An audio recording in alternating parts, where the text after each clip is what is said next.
are in listen-only mode. Hello and welcome. Thank you so much for joining us for the Fostering Success Michigan webinar series. Today we are going to be presenting about the FSM Collective Impact Phase 2 Building for Sustainability.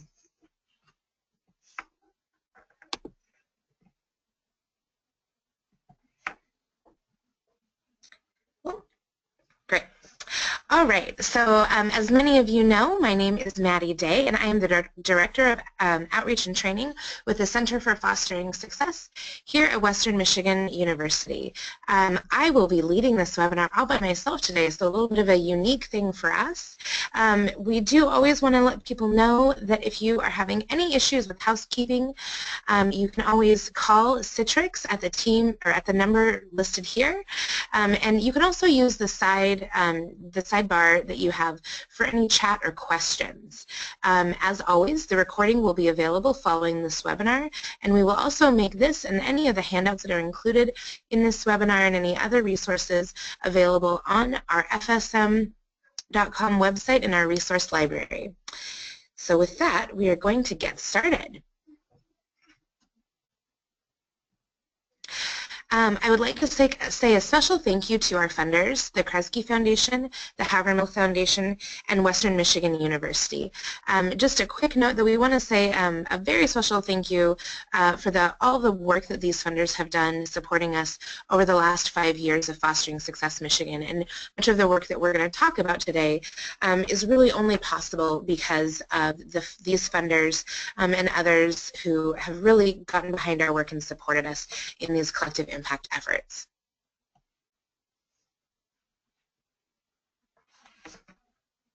So, I think I have a bit of a drag here, so I'm going to keep scrolling, but just have some grace with me while I keep these PowerPoint scrolling. So we want to start off with just a quick overview about why did Fostering Success Michigan get started. And you know, of course, as you can see here, you see this beautiful picture of some of the young people that we work with. And you know, really the young people that we work with are at the heart of why we do this work, why we got started, and why we will continue to do this work. So a couple things just to highlight as far as the state of child welfare and education, particularly higher education.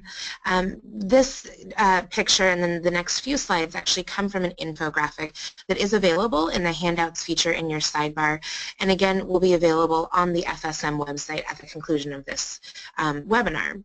But we always just like to highlight the number of young people in foster care that are aging out, and that we see roughly about 23,000 young people that age out of foster care every year. And this, you know, in Michigan, for us, equates to about 800 young people. So, you know, we kind of seem to hold steady around 10% of the number of people that are in foster care, number of young people in foster care in Michigan are aging out. And this number of 22,000, you know, has held pretty steady over the last several years. So we see this number of young people aging out. And what we know is that as they transition out of foster care, getting to and through college can be very challenging without supports. And we're going to speak a little bit about the supports today, but really this kind of speaks to the need for a coordinated effort.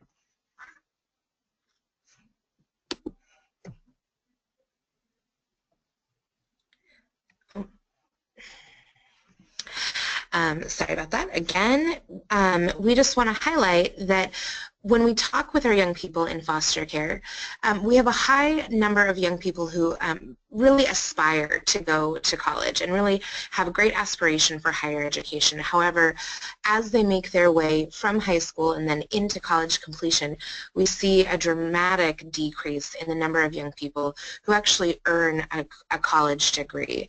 And you'll see some of the studies that are cited here that we see really that young people from foster care are up to 8 times less likely to earn a college degree than the general population. And so some of these studies may be a little bit old, but what we see is that there's still this very dramatic, persistent gap between the aspiration and completion. So that's really what we see as the gap for increasing supports with access and success.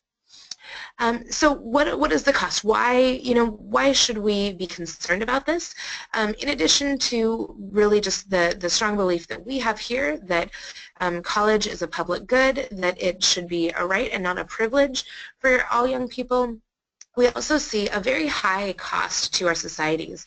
In Casey Family Program, or Jim Casey Youth Opportunities Initiative commissioned a study several years ago that highlighted that we see about $300,000 in societal costs for every young person who ages out of foster care without adequate support to achieve higher education and employment. And so there's quite a loss that we have just in societal cost, and then we know that a tremendous return on investment can happen when we support young people to access higher education. So that really brings us to Western Michigan's University's institutional response. Many of you are familiar with the CETA Scholars Program, and that is our campus-based support program here at Western Michigan University. This campus-based support program was started in 2008 and continues to be very successful to date. In 2011, Western Michigan University was approached by the Kresge Foundation, and really with the question of how can you share the work that you're doing with others, and how can we increase the success that's happened here at this university across the state. And that really led to the development of Fostering Success Michigan. It led to the development of what we now have as the Center for Fostering Success, which encompasses the CETA Scholars Program, the Division of Outreach and Training, and our Applied Research Division. We're going to talk specifically today about Fostering Success Michigan, but as many people know, I also oversee the director of the Fostering Success Coach Training Program, Jamie Bennett, who leads some of our training efforts through this university.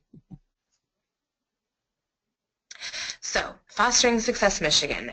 I love to start with this image because this is really one of the first communication pieces that we had.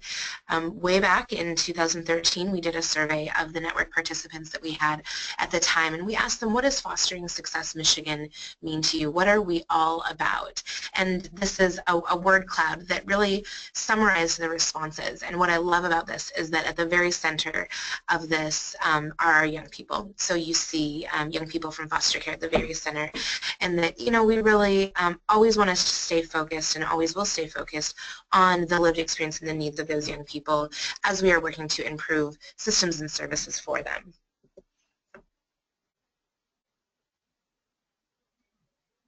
Fostering Success Michigan started with this understanding that we have a large-scale social problem, and this is not one that is unique to Michigan, but of course we have really centered our work here in Michigan on the need to increase access and success in post-secondary education and professional careers for students from foster care ages 12 through 25. And what that really means is that we are looking to really build a quite robust, or there is a need to build a quite robust pipeline starting as early as middle school and going all the way up to post-secondary education completion. And so that was really kind of the driver for all of our efforts. As we looked around to how to do this work and really address such a large-scale problem, we looked at collective impact, and really the framework of collective impact as being one that is both expansive enough to encompass the diversity of participants in this work, but also one that allows for flexibility in implementation, allows for us to be responsive, and really allows for us to bring together both the activities and the data that inform what's happening to address this large-scale social problem. These are the 5 conditions of collective impact. You see here common agenda, backbone support, and mutually reinforcing activities, as well as shared measurement and continuous communication. I'm going to talk specifically about how we have addressed these 5 conditions of collective impact for Fostering Success Michigan as I go through this presentation. I also want to highlight that Fostering Success Michigan's collective impact effort is really broken down into phases, and that this is true of all collective impact efforts. The literature out there on collective impact frames this work as happening between 10 and 15 years.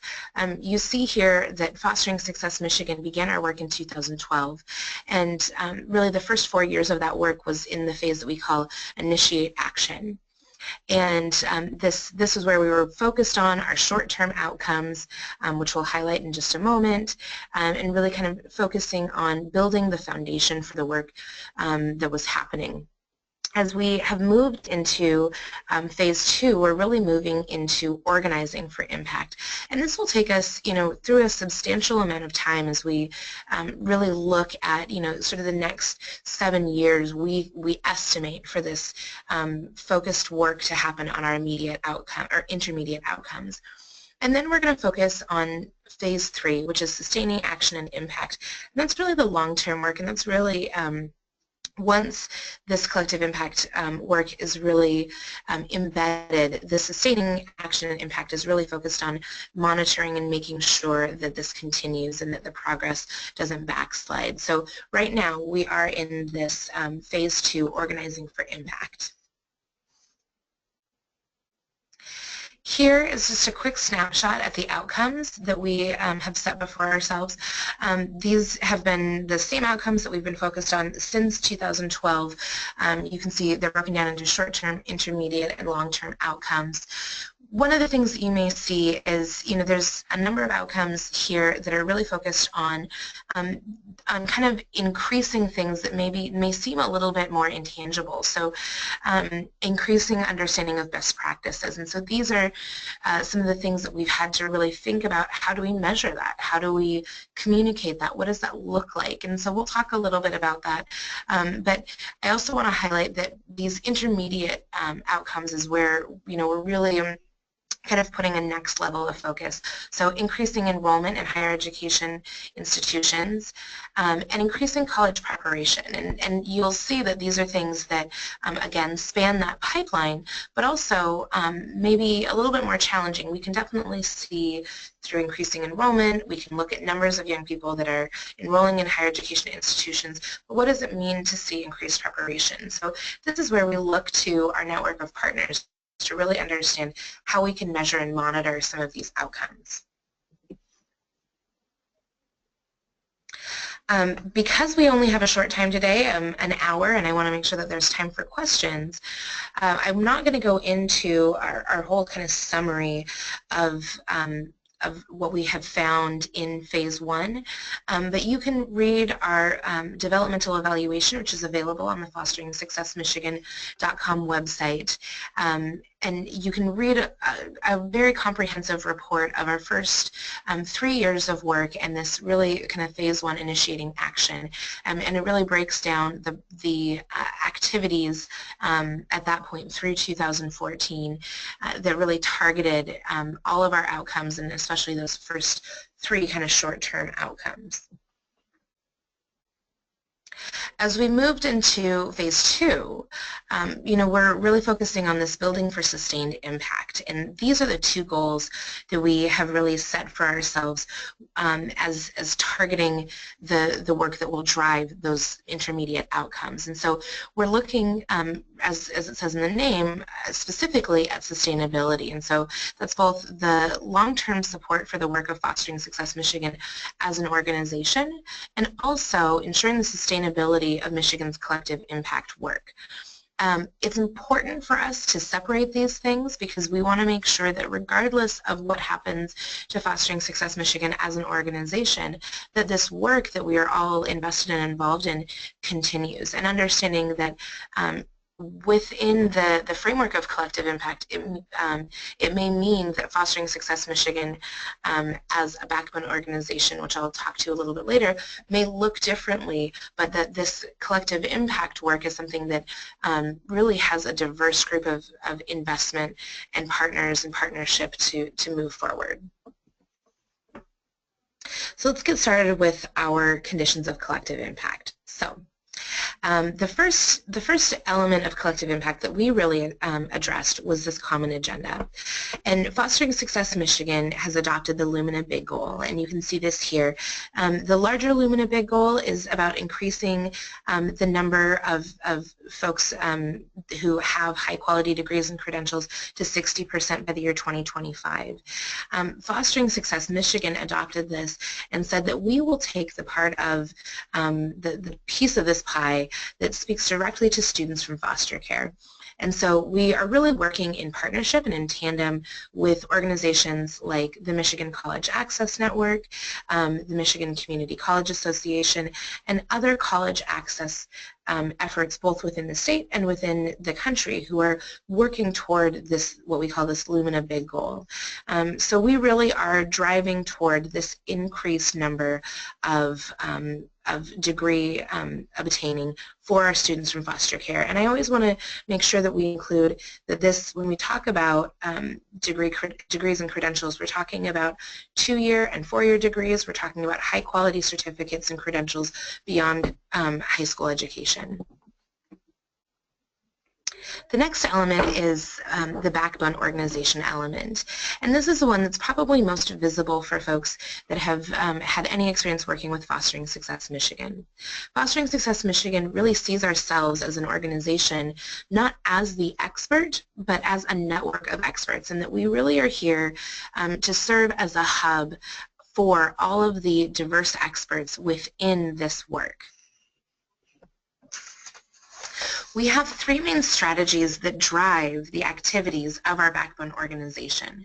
They are resourcing, supporting, and networking. And I'm going to speak a little bit to each of these and give some highlights of the work that we do in each of these areas. What I'll say just as an overall point is that for every backbone organization to be effective, you have to make choices about the work in which you do. And these strategies really have helped us focus in on what the work is and how we are going to be partnering and equipping our partners in an effective way.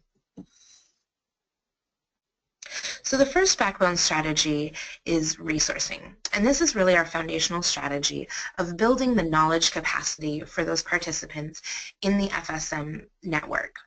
The foundation of this is our fosteringsuccessmichigan.com website, which many of you are probably familiar with.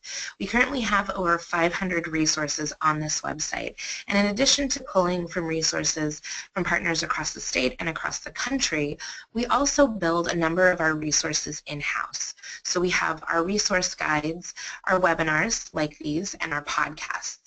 The ability to both have a resourcing platform and then also to develop resources has really allowed us to respond to areas or gaps in knowledge that our partners have raised up. A very easy example of this is at the very beginning of this work, one of the questions that often came up was for folks to need to have one space where they knew and they could compare all of the resources that were available on college campuses as far as campus-based support programs. And that led us to developing our guide, which is called Getting to Know Higher Education Resources for Students from Foster Care. These resources, guides, and webinars and podcasts are all really directly targeted toward increasing specific elements of knowledge within our network. The next strategy is our skill strategy, or is our supporting strategy, and this is really around increasing the skill capacity for, and primarily I would say the professionals in our network right now. The ways in which we do this, we have kind of 3 major strategies and then a partnership. So we, as Fostering Success Michigan, convene the FSM Higher Education Consortium. And this is a group of campus-based support programs. These are the coaches, the program directors, and coordinators who head up these programs. And we convene these folks on a quarterly basis. Over the years, we've provided professional development, networking opportunities, and really a shared space to communicate and discuss best practices.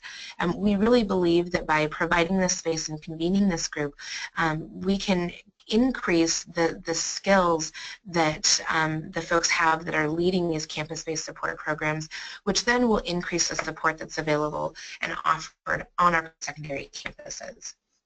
The second effort that we have is continuing just to build out the larger post-secondary network.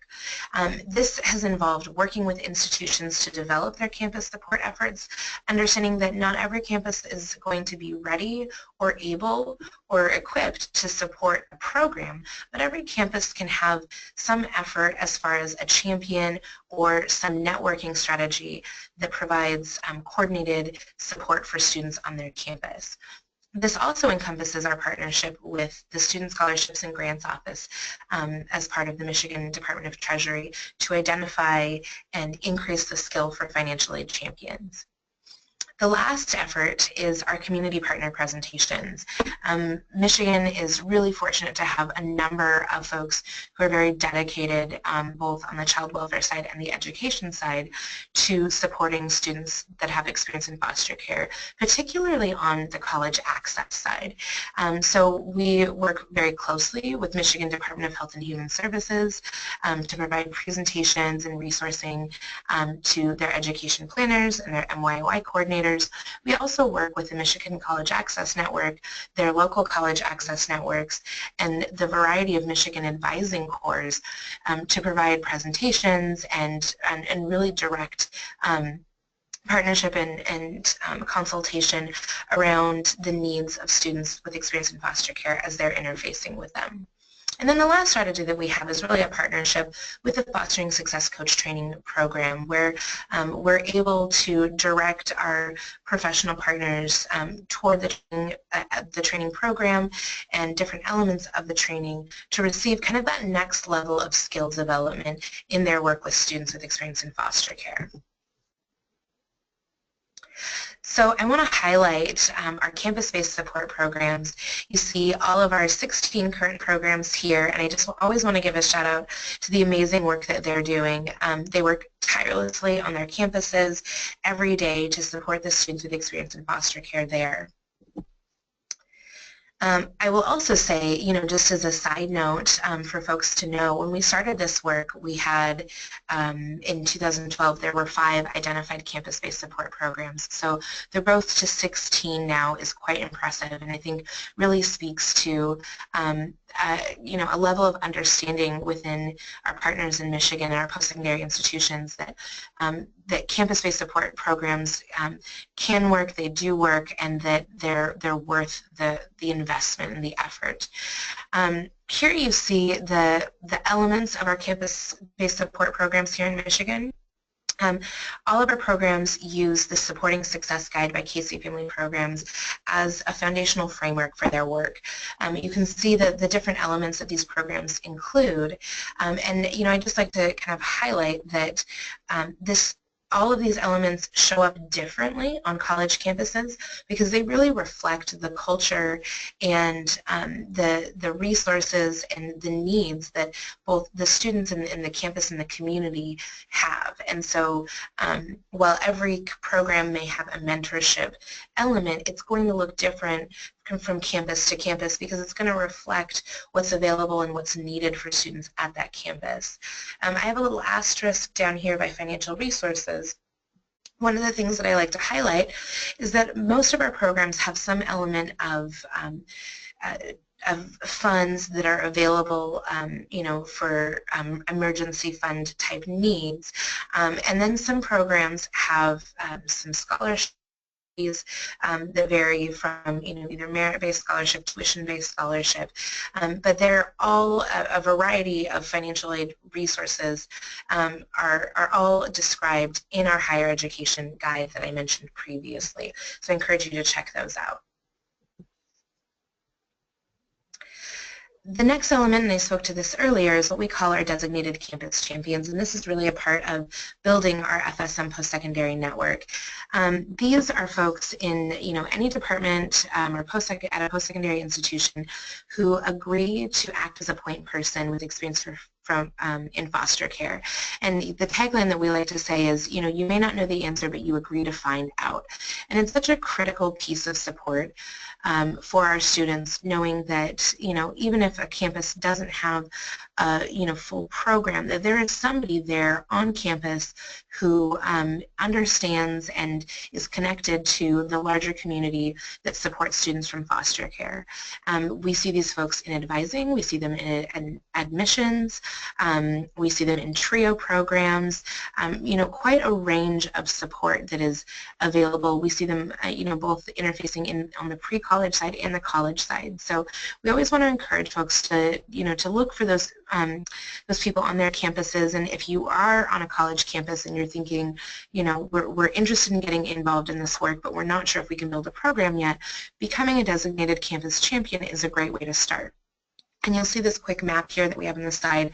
We do have all of our designated campus champions listed on our FSM network map. The next element in building our post-secondary network is, as I mentioned earlier, the partnership with the Student Scholarships and Grants Office and Michigan Department of Treasury. This has been just a phenomenal partnership, and I always like to just say the work of the Student Scholarships and Grants Office has really helped to promote the amount of support and also just resourcing that has been available for our students with experience in foster care. We currently have 58 institutions with financial aid champions, and these are 2-year, 4-year technical schools, and quite a wide variety. And what's great about these folks is that they are listed out. They are listed both on the SSG website and the FSM website. They have access to toolkits and information directly related to the financial aid packaging and the financial needs of students in foster care. And so this partnership has really greatly expanded the amount of support available. We know that financial resources are one of the big challenges that students from foster care often struggle to navigate through, and so having these financial aid champions really is a crucial part of success for our students on campus. One of the other pieces that we have also done is to partner with SSG to send out a communication to any student who answers question 53 on the FAFSA, letting them know about these financial aid champions, the designated campus champions, and the campus support programs available to them in addition to the financial aid resources. So really communicating about both the resourcing and kind of that financial aid literacy really even before students may step foot on a campus, and then helping them to maintain awareness about those resources as they're persisting through post-secondary education. So here's kind of a last snapshot of what the post-secondary network looks like. You see here that we have gone from 5 institutions in Michigan having a designated professional or campus support program to now 66, which means that we have 59% of our post-secondary institutions with at least one designated professional to support students from foster care. And I always like to highlight, this growth of 59% and really 61 more institutions coming on board in really less than 5 years is just tremendous. And so thank you so much to everyone out there who's helped to make this possible. The last backbone strategy that I'm going to highlight here is our networking strategy, and this is really the effort to build social capacity. And when we talk about social capacity, we're talking about the connections that you may have, that your students may have, that supportive adults may have, that really activate the resources that we've talked about previously. And we really believe that the increase in social capacity is kind of the ultimate driver to making all of these resources effective and getting these resources more efficiently and more effectively to our students. And so we promote this growth of social capacity through things like our Fostering Success Michigan statewide summits. We have had a statewide summit every year. Last year, or this past year, it sort of took a different shape and more of an advocacy, more youth-led flavor.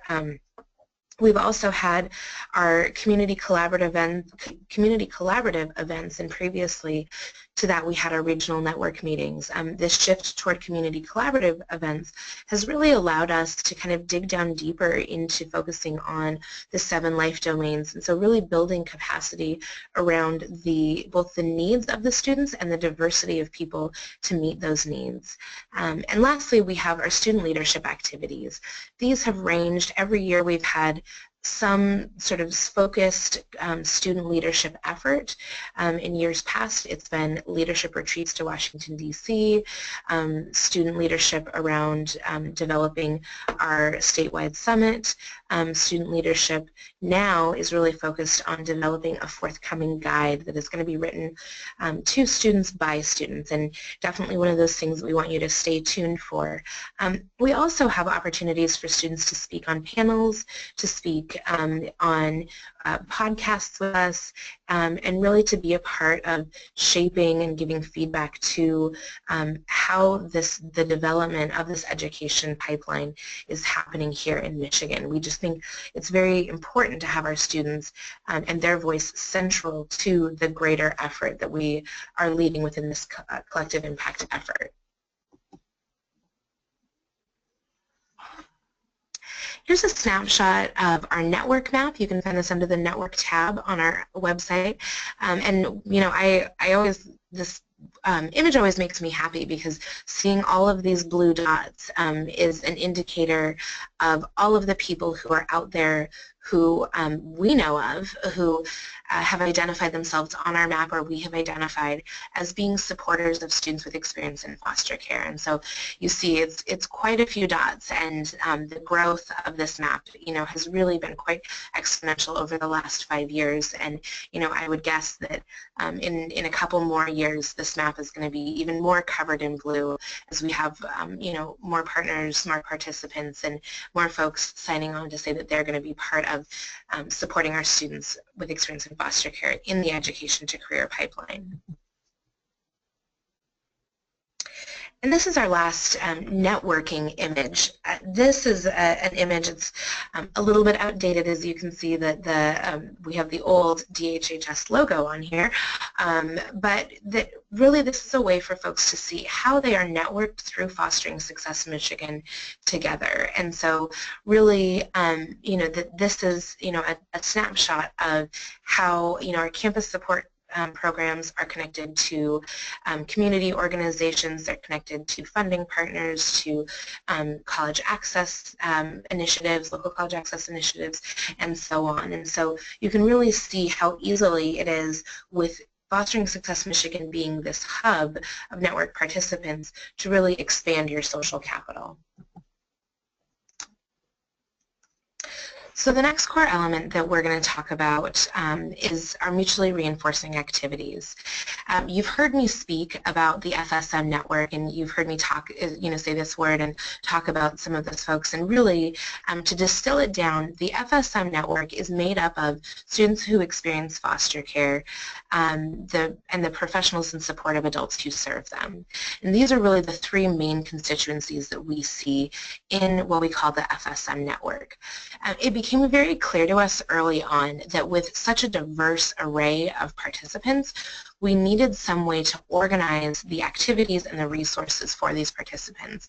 And the 7 Life Domains framework, which comes from Casey Family Programs, It's My Life work, was really just a natural fit for us in creating space. And you know, what I like to say is domains framework coupled with the collective impact framework really means that there is room for everybody at the table, and that there's space for the diversity that needs to be present if we are really going to support students with experience in foster care in a holistic way. So you see here that we organize these 7 life domains around education. Of course, we're an education-centric organization, but that doesn't mean that we discount the need to address things like cultural and personal identity, housing, physical and mental health, and others. So really the work that we do as a backbone organization is really to support all of our partners.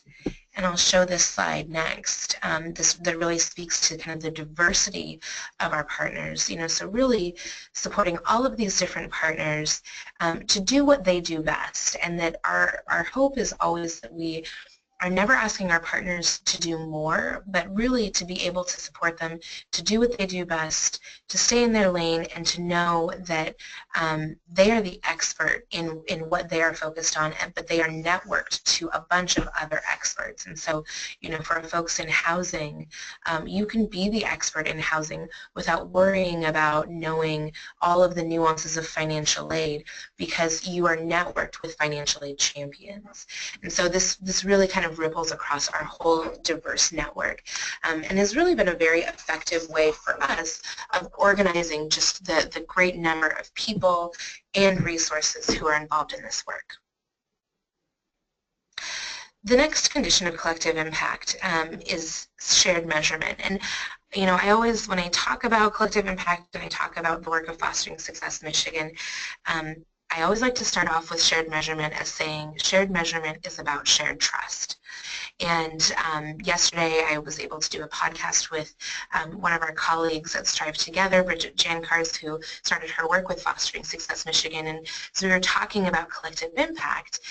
One of the things that she said at the very end that I thought was super helpful was, really that collective impact moves at the speed of trust. And I think that this element of trust is very important and very true through all of the conditions, but is especially true through shared measurement. And so when we look at shared measurement, and we look at how we are measuring success within this work, it's important to understand that this success is only because our partners have learned to trust each other, and that our students have learned to trust the professionals and supportive adults that they're connected with. And what you see here is that, we look at shared measurement in a couple different ways.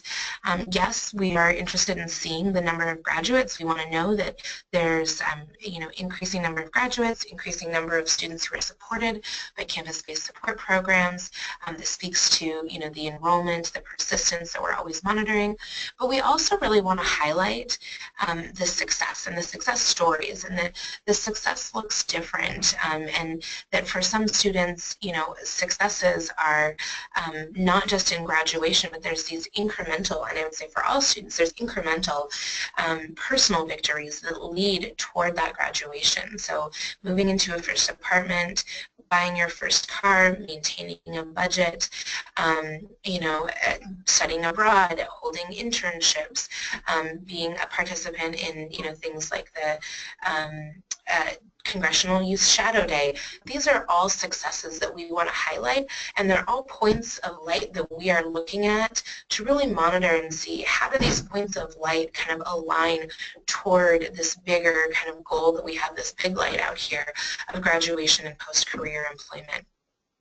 Currently, the Fostering Success Michigan Higher Education Consortium is working on developing a collaborative effort of assessing and really understanding the indicators that lead toward holistic success. And so I'm excited for the work that they are engaging in, and definitely would encourage all of you to kind of stay tuned to see how that work unfolds, because we know that there's so much more that we can be understanding and measuring and monitoring as we think about student success. The last condition that we have of collective impact is continuous communication, and that's really kind of continuous communication is kind of the grease in the wheels. It makes everything keep continuing to run smoothly, and we do this through a number of ways. If you're familiar with Fostering Success Michigan, you are probably familiar with the fact that we are communicating at you, with you, about people in the network all the time. We do this through our FSM Google Group listserv. We do this through our monthly newsletter, other social media campaigns, email campaigns, and then we also do this in person through our community collaboratives, our annual summit, and then we have spaces on our fosteringsuccessmichigan.com website, our student stories page where our students are communicating about their lived experience, our news and events page where we're sharing different upcoming events and activities that are happening across the FSM network. So continuous communication is really about just maintaining this ongoing dialogue, maintaining the ongoing awareness of success and challenges, priority issues, and the solutions that are being found, but also really developing and maintaining a common language, and that's something that we've worked very hard understanding that, when you're bridging the silos of education and child welfare, often people may say the same thing but not have the same meaning, and continuous communication helps us to all stay on the same page and just to have a shared level of understanding and meaning behind the words that we say, and really a shared level of understanding about how this work is progressing together. The last thing that I want to say before I open this up for questions and dialogue is that Michigan is part of a movement, and it's been really exciting to see, this movement, this child welfare and higher education movement grow. When I came to Michigan from Washington State in 2012, there were only 5 other states that were engaged in some element of child welfare and higher education collaborative work. Now there are 10 states with established child welfare and higher education collaborations. We have one state, Kansas, that has a statewide Gear Up program specifically focused on college access for students from foster care. And we have a number of other states who, you can see the states in kind of that gold orange there, who are working on developing collaborations and systems collaborative efforts. So Michigan is a part of a movement, and we are really a leader in this movement, and it's been very exciting to see that the work that all of you have done, the changes in practice and policies that have happened both from the Department of Health and Human Services, the Department of Treasury, and on our post-secondary institutions and within our high schools and our middle schools, that this work is all really leading toward something really unique and special that we get to be a part of.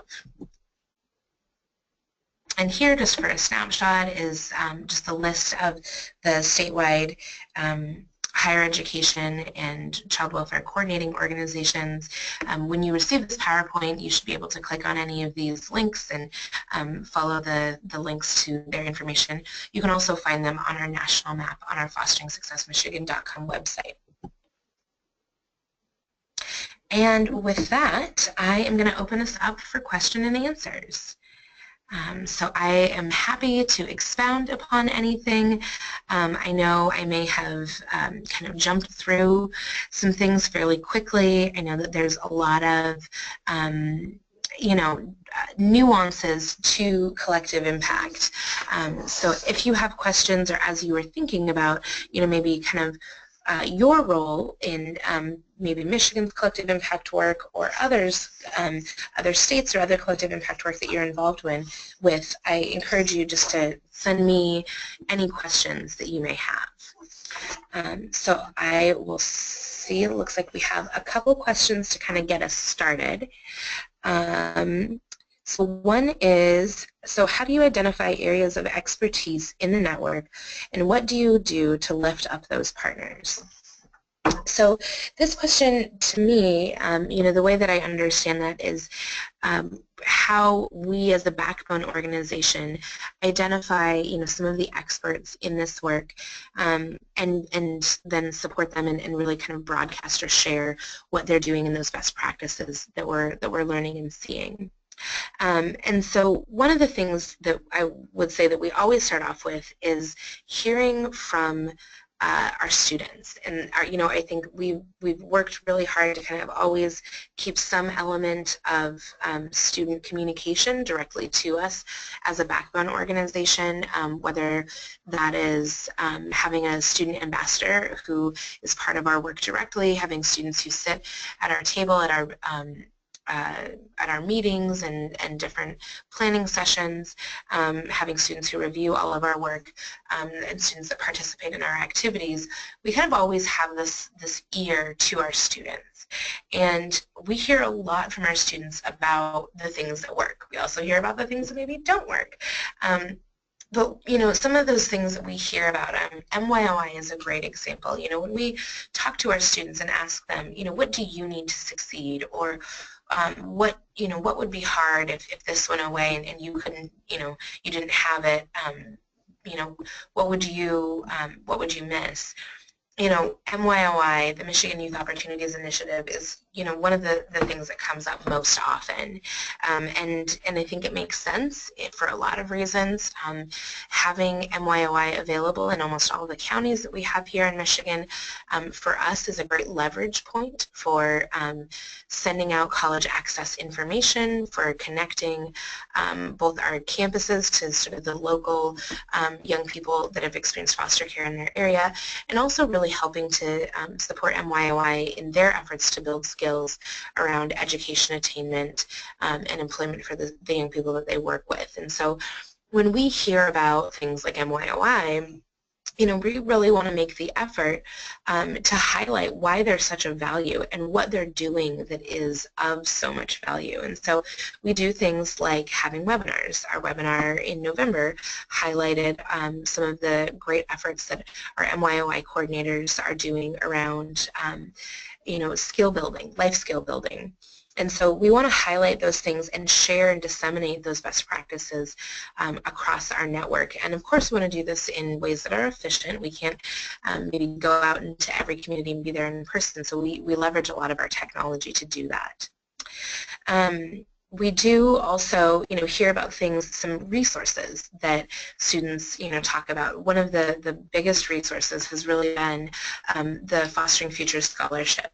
And I believe if you listen to Andre's podcast with me in October, or maybe November actually, he talked about how the Fostering Futures Scholarship was really a direct way for him to re-engage with education, to earn his degree, and to put him on track now where he is an entrepreneur and he's starting his own business. And that, he really talked about how because he was, older, than he had sort of aged out of ETV resources and YIT resources, that the Fostering Future Scholarship, not having an upper age limit, was such a huge value to him. And so, having those resources, knowing that the value is so huge for students, we want to promote those things. So we, we'll put them in our newsletter. We, push them out through our social media. We really want to make sure that folks know. And then, it's telling the people that made those resources and continue to make those resources possible how valuable they are, so that they, continue to advocate for them. So let's see, the next question that we have here is, how do you know that the collective impact framework is working? So that's another great question, and maybe not one that is super easy to answer. But I would say that, one of the things that we have seen is continued increase in engagement around this work. And for us, that is actually one of the indicators of success for collective impact, is when people are continuing to stay engaged, and there's additional people that become engaged in this work. I think that really speaks directly to things like increasing the awareness and knowledge around best practices. We also, are monitoring, again, you saw it through shared measurement, we're monitoring the outcomes and the data that we're seeing, but we're also looking at this as long-term. And so some of the knowing that this is working really comes in how effective we are in being able to build this into the fabric of Michigan. And so, when people talk about, oh, yeah, I was able to get that on the FSM website, or when people call and say, hey, it's that time of year again, can we get these guides? And when new campuses, that are interested in engaging this work come to us and say, oh, we've been talking with these other programs, and we, are coming to you for some resources on how we can get started. What that communicates to us is these elements of resourcing, supporting, and networking really are becoming embedded in the way that we do this work and the way that we sort of do business around increasing college access and success in Michigan. And so, for us, that's something that we're always monitoring, and I would say that we've had great success in so far, and I think we will have continued success. Another piece for us is really looking at the actual investment in this work, as far as people providing space and resources to ensure that activities like our networking activities can happen. And we've seen an increased number of our partners support our networking activities through things like finding space to host those activities there, bringing in speakers, helping us to plan these events, and that speaks to, again, the sustainability piece of this isn't something that just this organization here at Western is doing, but this is something that we are all doing as a state together. So the last question that we have, and I think that will kind of wrap us up, is really around how do you incorporate network participants, and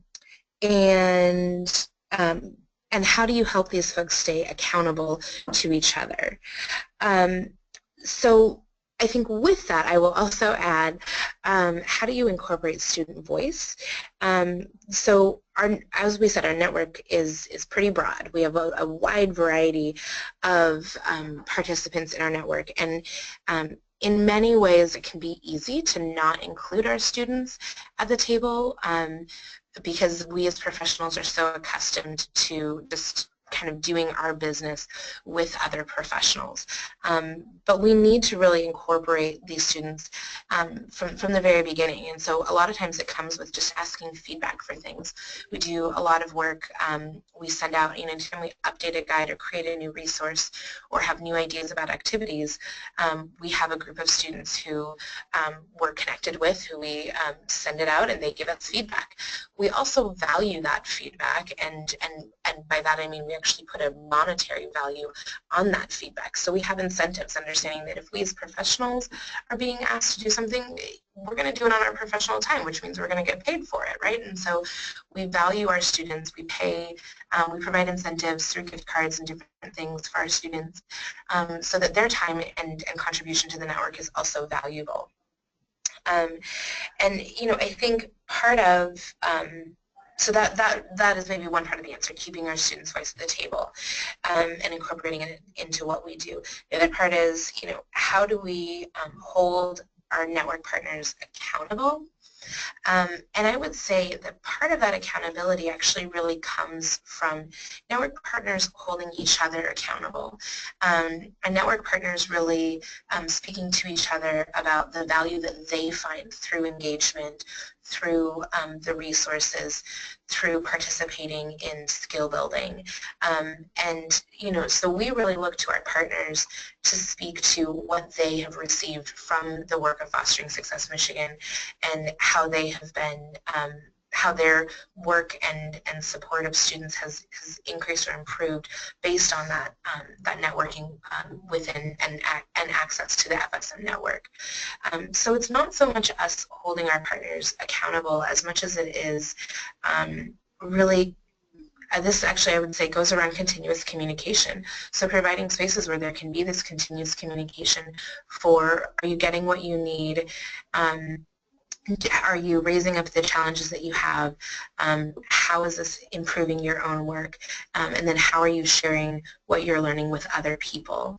And so I think ultimately it's really our partners that kind of hold us accountable to this work. And that's one of the things that I really appreciate about the Collective Impact Framework, is that there's a high value on transparency, and that we as Fostering Success Michigan really put a high level of transparency out there, and that we want our partners to communicate back with us and tell us when they would like to see something different, or when they're feeling like they're maybe not getting what they need, or conversely when they are getting what they need, or when they do appreciate things. We want to hear from partners on all sides, so that we know what's working and what needs to maybe pivot and shift.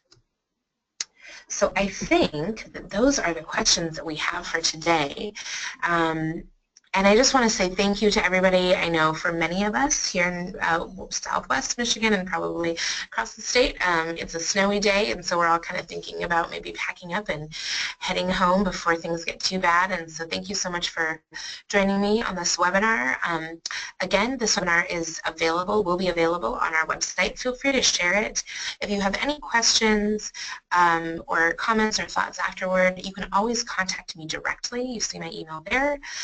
Or you can follow up with our staff here at Fostering Success Michigan at the Fostering Info email that you can also see listed here. So thank you so much again, and we look forward to seeing you at an event or on a webinar in the future. Take care.